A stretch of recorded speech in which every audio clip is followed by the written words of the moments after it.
කොහොමද ඔයාලට? අද මම කියලා දෙන්න හදන්නේ රසම රස මුරුක්කුවක් හදාගන්නේ කොහොමද කියලා. ඉතින් වැඩි දේවල් අවශ්‍ය නැහැ.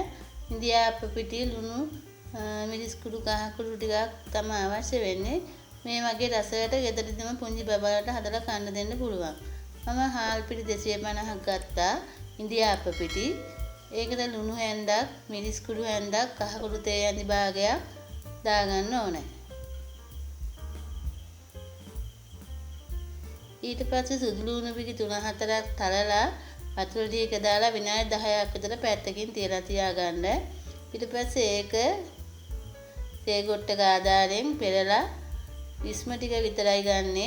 මොකද කෑලි දාගත්තොත් මුරුක්කු හදනකොට ඒ වංගඩිය හිර වෙන නිසා. මේ ඔක්කොම ටික අපි දාගෙන දැන් හොඳට අනා ගන්න ඕනේ. හොඳට මෙහෙම කලවම් කර ගන්න ඕනේ. කලවම් කරන ගමන් වතුර ටික ටික දාගෙන තමයි අපි කලවම් කරගන්න ඕනේ. වතුර ගොඩාක් දාගෙන එකපාර අනන්න යන්න එපා. වතුර ටික ටික දාගෙන තමයි අනා ගන්න ඕනේ. ඉතින් හරිම ලේසි. මුරුක්කු 20ක් 25ක් විතර පිටි 250න් හදා ගන්න පුළුවන්. ගෙදර අයට ඇති වෙනකන් කන්න ළමයිට. පොඩි අය විතරක් නෙමෙයි ලොකු අයත් මුරුක්කු කන්න කැමතිනේ. හොඳ සෞඛ්‍ය ආරක්ෂිතව අපේ ගෙදරම අපිම හදාගත්තාම ගොඩක් හොඳයි.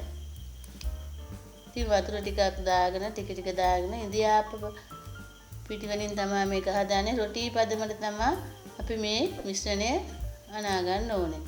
දැන් මෙන්න මම අනාගත්තා විනාඩි 10ක් වුණා මේක හොඳට අනා ගන්න ඕන. ඊට පස්සේ අපි විනාඩි 20ක් විතර වහලා තියන්න ඕන හොඳට මේක නීට් වෙනකන්. දැන් අපේ පිටි මිශ්‍රණය නීට් වෙලා හරි දැන් හොඳට තියෙනවා මේ පේනවනේ ඔයාලට. මේ සොෆ්ට් එකට තියෙනවා. ඊට පස්සේ මම මේක හදන්න මුරුක්කු වංගඩිය අමුතුවෙන් ගත්තේ නෑ. ඉන්දියාප්ප වංගඩියම තමයි පාවිච්චි කරන්නේ. හැබැයි මුරුක්කු හදන්න තල තියෙනවා කඩවල හાર્ඩ්වෙයාර් වල. ඉතින් ඒ වගේ ගත්තා රුපියල් 50ක් විතර වෙන්නේ.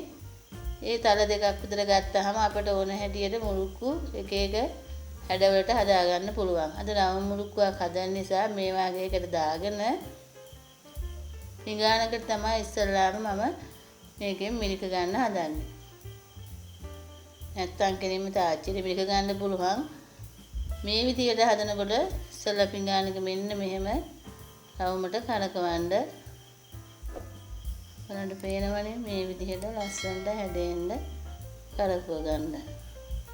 රවුම් 2ක් විතර කරකව ගත්තාම ඇති. මේක ව්‍යාපාරයක් වශයෙන් කරන්නත් පුළුවන්. ඉතින් හොඳට පුරුදු වෙලා ඔයාලට ස්වයං රේඛයක් වශයෙන් කරගන්නත් පුළුවන්. ගෙදරට මුදල් උපය ගන්නත් හොඳ රස්සාවක්.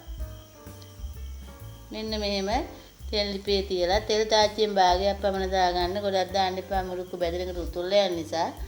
මේ වගේ ගොඩාක් තෙල් යන්නේ නැහැ. විනාඩි 2න් 3න් වා ගන්න පුළුවන්. ඔයාලට පේනවද දැන් අපේ මුරුක්කු අපි හොඳට මේ හදාගෙන යන්නේ.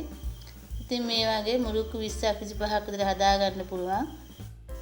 පුංචි මතක් කිරීමක් තියෙනවා. ඔයාලා මාව තාමත් subscribe කරලා නැත්නම් subscribe කරන්න කියලා ඉල්ලනවා. මගේ මේ වීඩියෝ හොඳයි නම් මට like එකක් දාන්න ගිහින් එන්නම්.